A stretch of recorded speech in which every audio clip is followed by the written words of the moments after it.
Olá para você que está ligado na programação da Rádio Defensoria. Está começando mais um podcast Entrevistas DPE comigo, Beatriz Prio. E hoje o nosso assunto é para falar sobre o Comitê de Cultura com a Priscila Viana, que é coordenadora do comitê. E eu queria, na verdade, desejar boas-vindas. Muito obrigada por ter aceitado o convite. Obrigada a vocês pelo espaço, a oportunidade da gente poder estar aqui divulgando, né, as ações do comitê, o trabalho que a gente está desenvolvendo aqui no estado. Falando um pouquinho sobre a sua carreira, né? Você está à frente do comitê agora, mas tem bastante especializações, pelo que eu vi, em várias áreas, né? Por que escolher também essa área da cultura? A minha atuação profissional, né? Eu sou advogada desde o ano de 2011. E aí, sempre estive, né, atuando na área do direito e tudo. Advoguei por muitos anos, ainda advogo, né? Faço atuação na área do direito eleitoral. Já tive muito mais ativa dentro da minha profissão, assim. E aí, com o tempo, foi mudando, né, os caminhos. Trabalhei por um tempo na Secretaria de Cultura. Foi de onde veio, assim, meu grande interesse, né, para a área da cultura. E eu sentia que faltava um pouco, assim, desse conhecimento de legislações, né, de procedimentos, e combinando com todo o sistema de cultura que tem que ser implementado efetivamente, né, de regras, prazos, procedimentos. E aí foi um caminho que foi me levando, né, foi me encantando, e hoje a gente está aqui à frente do comitê. E é uma burocracia, viu? Tem que entender um pouquinho. Tem. Mas explica pra gente o que é esse comitê, então, qual é o papel dele para a sociedade roraimense, né? Principalmente para os atores que estão aí à frente da cultura do estado. Sim. O Comitê de Cultura, ele faz parte de um programa nacional, é o Programa Nacional dos Comitês de Cultura. Né? O presidente Lula, desde que assumiu o governo, ele retomou, né? Ele recriou o MINC, que o MINC tinha sido extinto, que é o Ministério da Cultura. E como parte de ações do MINC, foi criado esse programa, que é o Programa Nacional dos Comitês de Cultura. Cada estado do Brasil tem um comitê de cultura, né? Aí houve uma seleção e foi celebrado um termo de colaboração entre o Ministério da Cultura e algumas organizações da sociedade civil. No caso aqui do estado de Roraima, a instituição que a gente representa é o IDES, e ele tem uma outra organização parceira, que é a Associação Folclórica Cobra Mariana, que fica lá em Caracaraí. Então, essas duas organizações são parceiras dentro desse programa e a gente desenvolve várias ações, né? A gente temos linhas, né, de atuação, de metas, e aí a gente faz ações de formação, ações de mobilização. E fazemos também uma parte de mapeamento, para a gente poder, assim, compreender como é que... Para ficar claro para o Ministério como é que é a cultura aqui em Roraima. Onde estão os agentes culturais aqui no estado de Roraima? Então, assim, a gente vive numa perspectiva hoje de que tem recursos destinados, né, para a cultura. Recentemente, aqui no estado, teve a Lei Paulo Gustavo, teve a implementação da Lei Paulo Gustavo.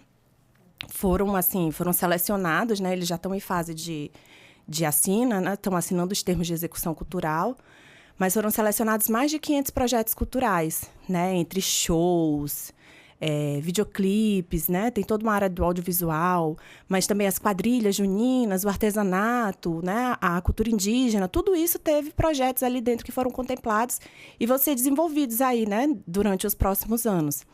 Então, você imagina, a gente tem, né, 500 projetos que receberam aquele fomento, aquele recurso e vão ter possibilidade, né, de serem executados. Então, isso fortalece muito.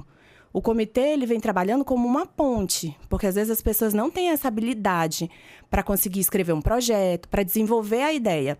O artista, eu sempre falo isso nas reuniões que a gente vai, que às vezes você senta com um artista, ele te explica completamente o projeto dele.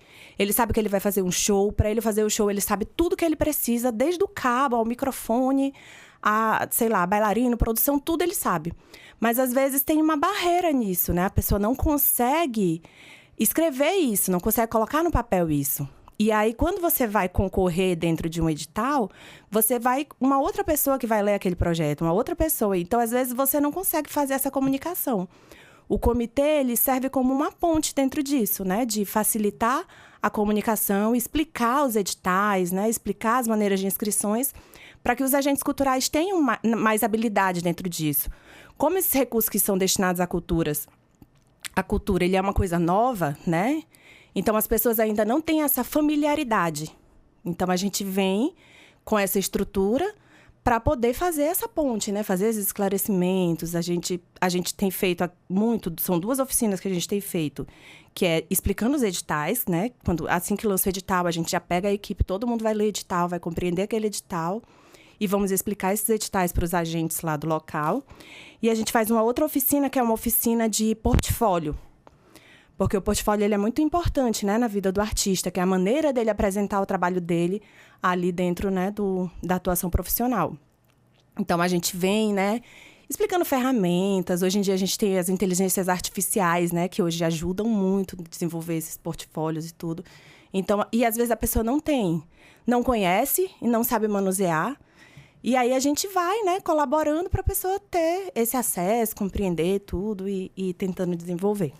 E eu vejo, assim, uma questão que, às vezes, a pessoa está produzindo material cultural e não tem ideia de que está produzindo também. Eu já vi isso acontecer. Eu estava conversando com um colega um tempo atrás, e aí ele falando de uma ideia que ele tinha, só que ele falando que não tinha recursos, né, para aplicar. Eu falei, mas isso é contemplado, né, pela lei.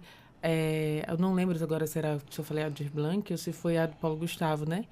Uma pessoa não fazia ideia, né? De que o projeto que ele estava pensando era um projeto cultural. Sim. Tem muito disso também quando chega até vocês? Tem muito. Assim, principalmente, o que eu tenho visto, principalmente nos interiores, tem muitos projetos que eles têm esse viés cultural, que eles são desenvolvidos dentro de escolas, né? E as pessoas não têm noção de que aquilo mas assim, é uma aula de arte e canto, que no final fazem uma cantata. Às vezes é dentro de igrejas, né? Com um grupo de crianças, grupos de jovens. E a cultura é muito isso, né? Ela está muito interligada às nossas vivências. Então, as pessoas às vezes não se enxergam como artista. Às vezes a gente faz oficina. Esse é o ponto. Quem aqui é artista? Aí fica todo mundo travado, assim. São poucas pessoas que se reconhecem. Eu falei, gente, o que vocês fazem? Você é artista, você, né? É um processo também da pessoa se reconhecer como tal. Uma percepção, né? Porque acha que é artista só se tiver em grandes televisões, no palco, ali se apresentando, fazendo um filme, né? Exatamente. Então, mas não né? Eles são agentes de cultura que promovem a cultura, né? Promovem toda uma movimentação aqui dentro da nossa base, né? Aqui dentro do nosso município, dentro do nosso estado. E isso serve para nos fortalecer, nos dar identidade, né? Enquanto pessoas, sociedade. Então, é um processo de reconhecimento mesmo. Isso acontece, eu acho que dentro da cultura indígena também, porque envolve ali muito artesanato, muita produção manual, e aí não tem esse conhecimento todo também.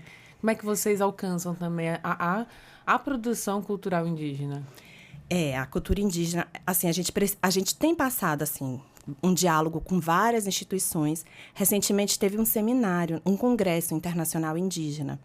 E a gente esteve lá enquanto comitê, fazendo diálogo com várias pessoas.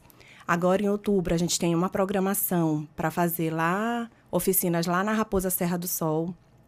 Mas o saber indígena é um saber tradicional, né? Então, é isso. Às vezes, é um fazer cultural que é natural ali dentro da comunidade, da maneira como eles trabalham. Então, também não se enxergam como indígena. Como artistas, né? Artistas indígenas. Mas a gente é muito rico, assim, né? Aqui dentro. E eu acho que é a grande base, né? Tem alguns estudos aqui do estado que eles falam que a identidade cultural, genuinamente, de Roraima é o artesanato indígena, né? Porque a coisa que veio daqui, foi produzida aqui, foi criada aqui. Não que não existam outras expressões culturais. Existe, é riquíssimo. Mas as outras sofreram a influência do que a gente tem na nossa sociedade, que foram das imigrações, né? Então, vem do Nordeste, vem do Sul, vem, né? Toda aquela mistura que a gente vive aqui dentro. Mas o que é genuinamente nosso, segundo, né, esses estudos, foi até um artigo do mestre Biriba, ele é um mestre de capoeira. E aí ele dizia isso, e eu fiquei assim pensando, eu falei, nossa, é mesmo, realmente, é o que de fato é nosso. A miçanga é nossa, é daqui da árvore que eles vão tirando, né? Aquelas miçangas vão produzindo. Tem muitos artesanatos indígenas que eles fazem não usa linha, né? Eles usam o cipó do Buriti. Então, ele tem todo um processo para desfiar aquele cipó, para o cipó ficar firme, né? Então, é todo um trabalho, assim, desenvolvido. É muito, muito interessante. E aí, a gente tem buscado, né? A gente fez uma parceria também com a Organização de Mulheres Indígenas, né? Para a gente ir tentando alcançar esse público, de levar esse conhecimento, de dar esse suporte. Mas ainda temos muitas dificuldades, porque tem comunidades que não têm energia. Como é que a pessoa vai se inscrever no edital? Aí esses editais colocam que você tem que mandar por e-mail. Como que você vai numa comunidade que não tem energia elétrica explicar para aquela pessoa que ela precisa escrever um projeto e precisa botar num e-mail, né? Então, a gente tem ainda algumas barreiras, mas a gente vai enfrentando, né? Passo a passo, a gente vai alcançando esse público para poder levar também essas possibilidades, né? Para essas comunidades, essas pessoas. Você falou um ponto importante que eu acho que vale até a gente comentar um pouco. Nós temos, então, a cultura indígena como a nativa, a original, a que nasceu, foi feita e acontece tudo aqui. Mas essa própria produção cultural que acontece a partir da miscigenação, a partir da introdução de outras culturas no Estado, vindas do Nordeste, do Sul do país, elas acabam se misturando aqui na nossa região, né? E aí aflora uma cultura nova, né? Porque o artista pega referências do Maranhão, pega uma referência do Rio Grande do Sul, e aí pega referências da própria região, né? Da cultura indígena, e nasce alguma coisa nova ali. Sim. Também. Eu acho isso muito especial aqui em Roraima. É enriquecedor, né? Eu acho que isso vai fortalecendo tudo. E eu vejo que recente, com a imigração venezuelana, a gente vem pegando também um pouco disso ali. Então, tipo, no supermercado, hoje a gente já vê aquela arena pan, né? Que eles usam para fazer algumas, tipo, bolinho, né? Que faz, eu esqueci o nome do... A arepa? A arepa. Então, já é uma coisa que já tem, assim, dentro, né? Tem os tequeños, que faz parte da cultura, né? Ali, a expressão da alimentação deles. Então, isso tudo vai muito, assim... Essa miscigenação, essa mistura, vai criando tudo. A gente tem o boi bumbá, por exemplo, né? Que vem ali do Bumba Meu Boi, né? Já é uma expressão que também veio. E na Amazônia, ele se transformou ali, né? Mas era uma referência que vem do Nordeste, que vem do Maranhão. Então, tem... o Bumba Meu Boi e virou Boi Bumbá aqui. Isso. Com as referências indígenas. Exatamente. Acho que vai fazer 111 anos o Caprichoso agora, pelos próximos dias, né? Então, e aqui em Roraima é legal que a gente conhece, né? Aliás, agora, depois, acho que de 2023, 2024, bombou. Então, tanto o Caprichoso quanto o Garantido para o Brasil inteiro, né? Com a participação da Amazonense até no reality show nacional, todo mundo passou a conhecer, então, o Festival de Parintins. E aí tinha gente, eu vi muitos comentários nas redes sociais que não tinha ideia do que acontecia aqui na região amazônica. Eu falei, mas como, né? A gente está no mesmo país, mas existe essa dificuldade geográfica mesmo, né? Das pessoas não conseguirem imaginar, visualizar o que acontece aqui na nossa região. E aí, eu estou falando desse assunto porque em Caracaraí, lá onde vocês estiveram, né, ministrando uma oficina, tem a cobra mariana e o gavião carcará, que também ali são inimigos culturais, né? Menina, é uma rivalidade lá. Mas é bem bacana também, né? Eles têm esse festival folclórico lá em Caracaraí, né? Caracaraí é riquíssimo também, assim, de tudo, né? Tem uma extensão territorial muito grande, né? Tem o Baixo Rio Branco ali, tem vicinais, então... Lá tem locais que você só chega pelo acesso pelo rio, né? Então... É muito enriquecedor, porque o saber tradicional também está nessas coisas, né? Nessas vivências que tem lá. A gente esteve lá ontem, foi lá na sede do IER, né? A gente ministrou 2 oficinas, o comitê ministrou 2 oficinas para explicar o edital. Lá tem 4 editais abertos, né? Já vamos fazer a propaganda dos editais de Caracaraí. Né? Até segunda-feira, que é dia 7, estão abertas as inscrições em 4 editais de fomento à cultura lá no município de Caracaraí. São 2 editais com recursos da Lei Paulo Gustavo e 2 editais que têm recurso da Política Nacional Aldir Blanc. Né? Tem cerca assim, de 100, eu acho que tem um pouco mais que 100 projetos que vão ser contemplados, que vão receber recurso para serem fomentados. E ontem foi muito enriquecedor, assim, a gente tinha de tudo lá. Tinha músico, tinha grupo de teatro, grupo de coral... Tinha o pessoal dos festivais folclóricos, estava o grupo lá da Cobra e tinha um grupo também do Gavião. Porque, assim, a gente precisa fortalecer isso, né? O Festival Folclórico de Caracaraí tem alguns anos que não acontece. Mas é lindo também. Eu já tive, né? Através da Secult, eu tive acompanhando uma vez a execução deles. Tem quantos anos já? Acho que já está um pouco parado, assim. Teve a pandemia também. Foi, mas eu acho que pós-pandemia eles ainda fizeram uma edição, acredito. E aí depois ainda não conseguiram mais realizar. Mas eles estão lá, né? Se fortalecendo. Caracaraí também tem muitos blocos de carnaval. Muitos, muitos, muitos. Eles têm o Carafolia, eu acho, que é o carnaval lá que eles fazem. E é bem grande, assim. Tem atrações nacionais, eles fazem um movimento ali dentro. E tem muito artesanato lá também em Caracaraí. O saber tradicional, né? Que vem ali do artesanato. Então, ontem nas oficinas, assim, foi muito legal, assim, muito esclarecedor. A gente teve um recorde de público lá para Caracaraí, porque já tinham acontecido algumas na audiência pública para discutir política cultural e tudo. E ontem a gente teve, né? Tiveram quase 30 pessoas participando. Então, foi muito legal, assim, porque a gente tem essa troca. E a gente vê o quanto as pessoas estão por fora de tudo que está acontecendo. Então, quando a gente chega lá e fala, gente, olha aqui, olha o tanto de coisa que tem. A Política Nacional Aldir Blanc, ela prevê a destinação de recursos para a cultura durante 5 anos. A gente está no primeiro ano, né, de implementação dela. Então, tem uma perspectiva muito positiva, né, para a cultura, para os projetos culturais serem desenvolvidos.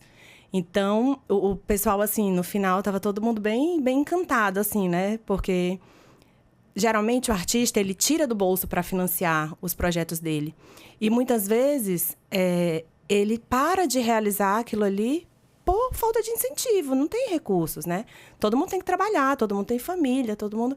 Então, as pessoas vão deixando, né, esse sonho de lado.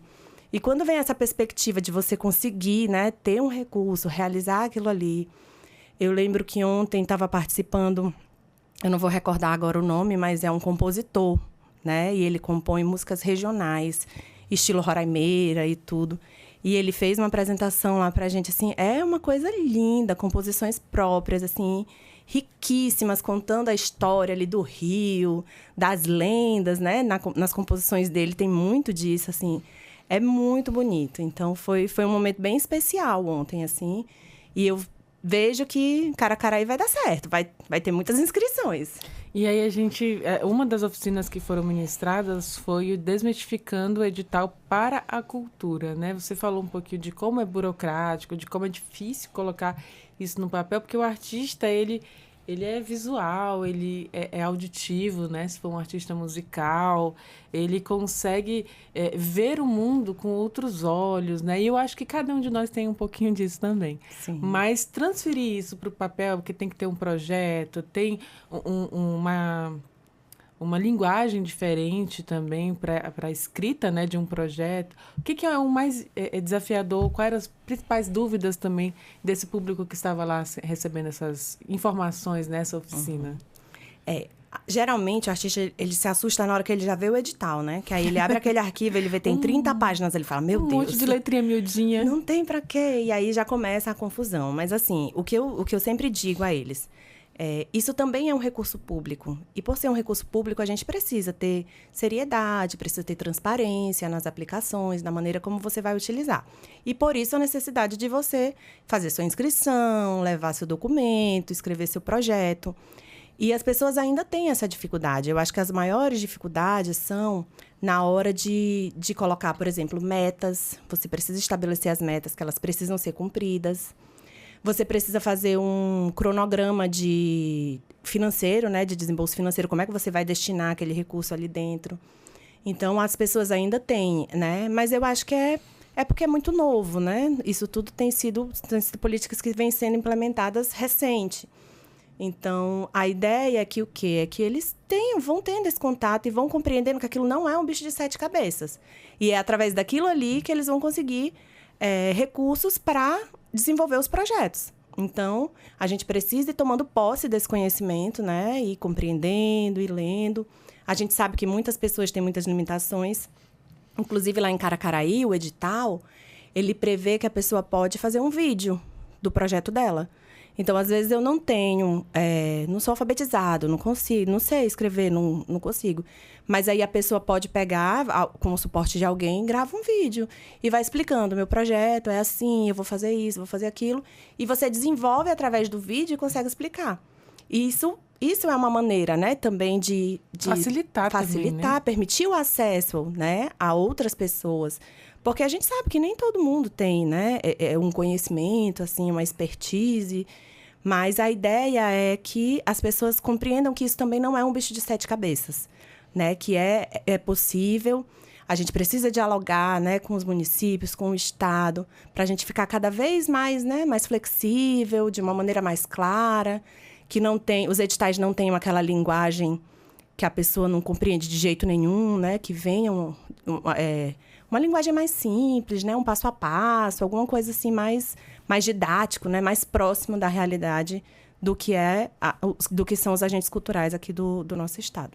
E aí que entra esse portfólio também, que foi um das oficinas também durante o evento de ontem, né? Lá em Caracaraí, para projetos culturais. Nesse portfólio, por exemplo, só para a gente dar exemplos aqui práticos, né? Para quem produz. Por exemplo, para quem quer fazer... para quem escreve poesias, né? Ou poemas, cordéis também, para quem talvez seja fotógrafo, e aí, ou produtor audiovisual, que no caso, hoje a gente tem muito também produção por celular, né? Que são os vídeos mobiles. Sim. Como é que monta, como é que coloca tudo isso dentro de um portfólio também? Tem uma regra, né, a ser seguida? Não existe uma grande regra, assim. Ele não é um documento complexo, mas ele exige, assim, um mínimo de organização. Eu acho que a ideia da oficina é mais trazer essa luz para as pessoas, de organização ali. Como é que você vai organizar o seu material? A gente sempre diz a eles, criem páginas, né, em redes sociais do que você produz. Porque, às vezes, a pessoa é produtora, né, é artista, há mais de 20 anos desenvolve aquilo ali. Mas ela não tem registros. Aí, na hora que ela vai fazer o portfólio, ela não consegue fazer essa comprovação. E a grande diferenciação do portfólio é que o portfólio ele precisa vir com comprovações. Então, você precisa ter registros de datas para você comprovar o seu período, né, de trabalho ali dentro. Então, a gente vai dando, assim, algumas orientações sobre um formato, né, que a pessoa pode seguir, de apresentação, de tudo. De acordo com o segmento, né? Isso. E uma outra ideia que a gente está desenvolvendo, a gente vai implementar agora no mês de outubro, o comitê ele tem uma equipe de mídia, né? E a gente está montando um cenário e a gente está montando uma arara social, assim, com algumas roupas, para a pessoa poder fazer, nas oficinas de portfólio, ela também fazer a foto profissional dela para utilizar no portfólio, aquela foto de apresentação, né? Porque isso também a gente começou a perceber, tipo assim, as pessoas não têm a foto. E você quer uma foto apresentável, né? Para você estar mais produzido ali. E aí a gente vai montar essa estrutura. É o dia que você arruma para tirar foto. Vai tirar a foto. Porque a gente sabe que tem essa carência, né? Nesses meses que a gente vem executando aí, a gente percebeu que existia essa carência. E aí, com a equipe, a gente já começou agora uma arrecadação, assim, das roupas, montando uns lookinhos, para poder ficar disponível para os artistas, eles fazerem esse registro ali, já sai com a foto, e aí já fica ali com o portfólio quase que pronto, assim. A ideia é que saiam da oficina com o portfólio pronto. A gente, durante a oficina de portfólio, a gente faz uma parte teórica, né? Explicando estrutura, como organizar, dando dicas. E aí, depois, a gente faz um outro período de prática, né? Aí, vamos ensinar a usar alguns aplicativos, né? Do celular que consegue criar o modelo do portfólio. Hoje está muito em alta aplicativos, né? Que ajudam. Né? Lá nas oficinas, né? A gente tem usado muito o Canva, né? O Canva tem... E eu fico encantada, assim, né? Que tem umas tecnologias, assim, inteligência artificial, que eu fico, meu Deus, como é que pode isso aí? Mas facilita, né? Te dá uma luz, te dá clareia, assim. Às vezes você não tá conseguindo construir ali uma coisa. E aí vem para te dar esse suporte, para te auxiliar, né? Então, a gente tem tido muito sucesso, assim. As pessoas têm conseguido realmente fazer e ter esse portfólio, essa apresentação. A gente fala também muito para as pessoas fazerem os cadastros dentro do sistema da cultura. Aqui no estado, a gente tem o Cadastro Estadual de Cultura, que é promovido pelo Conselho Estadual de Cultura. Então, a gente sempre fala, assim, a gente leva os links, leva essas informações para as pessoas irem, né? E irem tomando posse, assim, desse conhecimento, desses caminhos que tem aqui hoje para que fique mais acessível, né, para todo mundo. Nossa, é tanta informação, é tanta coisa, né, bacana. E só para quem está começando a ouvir nossa entrevista a partir de agora, eu estou conversando com a Priscila Viana e ela também foi uma das implementadoras, né? Participou ali do comitê que implementou a Lei Aldir Blanc aqui no estado. Estou certa essa informação? Foi sim, mas eu ainda não era comitê, né? Eu trabalhava... Foi antes isso, Foi né? antes, foi em 2020. Eu trabalhava na Secretaria de Cultura e aí foi durante o período de pandemia, né? A cultura, ela sofreu um impacto, assim, terrível. E tem uma máxima... Ficou parada, né? Isso, tem a máxima que a gente dizia, né? A cultura foi o primeiro setor a parar e ela foi o último a retornar. Porque as atividades culturais em si, elas envolvem o aglomeração. Público. Isso. Que era proibido. E a primeira recomendação é: ninguém pode estar aglomerado.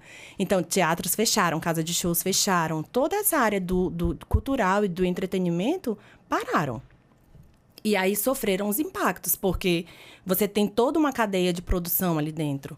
Você, por exemplo, para um show, tu tem os técnicos, desde a montagem do palco, a montagem do som, a montagem da luz, o cantor, os músicos da banda. Então, Aí tem o setor de alimentação também, que fornece... Que está lá dentro, exatamente. Então, isso tudo foi impactado de uma maneira drástica, assim, né? Que de pessoas... A gente via, quando não tinham as lives, mas a gente via artistas vendendo seus instrumentos para poder conseguir ter algum recurso ali para dentro de casa, né? Para se manter, para tudo. E aí, pensando nisso, foi feita a Lei Aldir Blanc, né? Que foi lá no ano de 2020. Ela foi iniciativa da deputada Jandira, do Rio de Janeiro, e da Benedita da Silva, que também é do Rio de Janeiro. Elas fizeram essa proposta de lei e foi uma luta, assim, todo o setor cultural se mobilizou para realmente implementar. E aí foi a primeira vez que houve uma distribuição de recursos para a cultura para todos os estados e todos os municípios. Foi possibilitado que todos os estados, todos os municípios do Brasil conseguissem esses recursos. Né? E aí tinha umas plataformas do governo que você ia cadastrar, né, para solicitar o recurso e tudo. Na época da Lei Aldir Blanc, eu era servidora da Secult, né, trabalhava lá na Secult. E aí a gente, né, lidou com esse desafio, assim, porque era a primeira vez que estava sendo implementado aquilo ali. E foi realmente, assim, foi muito trabalhoso, mas a gente viu como foi bom, assim, para os artistas do nosso estado naquele momento, né? Então, tivemos muitas lives, tivemos arraiais que eles organizaram virtuais, né? Então, isso também foi muito legal, assim, porque possibilitou, né, esse artista de ter um recurso ali para conseguir, né, passar por aquele período. A gente teve as idas e vindas da pandemia. A lei acabou que foi implementada já para o final de 2020, já no segundo semestre de 2020. Mas 2021 chegou, né, ao momento que também teve que ter essa restrição de público e tudo. Então, realmente, só depois da vacina que o negócio começou a ficar mais tranquilo, né? Dentro daquele período que a gente viveu. Então, esses recursos, né? Trabalhar nisso foi muito importante, assim, porque é o momento que você vê que você realmente, né? Ajudou alguém, possibilitou ali. Então, foi uma luz, assim, na vida da classe artística aqui do nosso estado. Eu fico feliz, assim, de poder ter tido essa oportunidade na minha vida. E aí, por isso, você conhece bem essas leis e esses editais também, né? Aí a gente tem que ir apanhando, né? Eu cheguei lá, né? Sabia o quê? O Código Civil, o Código... E você chega na legislação de cultura, é muito específica. É totalmente diferente. E nenhuma faculdade te dá esse conhecimento, assim. Não é um segmento que tenha dentro, por exemplo, de uma faculdade de Direito que você estude. Então, eu chegava lá e na cultura tem muito um negócio da gente ter as abreviaturas, né? Abreviações. E aí eu chegava, e siglas. Aí eu chegava nas reuniões, aí a LAB, a PNAB, o SEC, o não sei o quê. E eu ficava, meu Deus, o que é isso? Aí eu só ficava anotando tudo, depois eu ia pesquisar para eu tentar. E aí veio, né, nascendo essa curiosidade, com muito estudo também, para tentar compreender realmente aquele universo ali. Foi quando você se especializou também? Foi quando veio, assim, minha grande paixão, assim, pelo desenvolvimento da política de cultura. Tenho grandes inspirações também na minha vida. Tenho mulheres incríveis que trabalham com cultura, né? Eu tenho uma tia que trabalha com cultura, sempre trabalhou desenvolvendo, né? fortalecendo a cultura. Ela não é artista, mas ela trabalha para o fortalecimento da cultura, né? Tem a Catarina Ribeiro, eu vou citar ela nominalmente, que ela é uma pessoa incrível, assim, dentro das políticas populares, né? Hoje a Catarina trabalha com a equipe de coordenação do Pontão de Cultura do estado de Roraima. O pontão deles fica no município do Cantá. E é uma mulher incrível também que está aí, é inspiradora, assim, que a gente vai trabalhando junto, todo mundo segurando a mão para poder, né, fazer crescer aqui dentro do estado. Nossa, tem muita gente aqui em Roraima, assim, muita gente mesmo, assim, de excelência. Sim. Esses dias conversei, inclusive, com os produtores da Mostra Tamo Aqui, né? Que aí eles falaram sobre os filmes, né? Produção audiovisual. Eu achei, assim, fantástico o que nós temos em Roraima. Aí a gente vai conhecer um pouquinho também das produções indígenas, inclusive... Essa semana teve o prêmio de jornalismo do Sebrae, né? E muitas produções jornalísticas do Sebrae, aliás, que foram contempladas, né, pela premiação, falam da cultura indígena, né, da produção cultural indígena. Então, isso é muito bacana.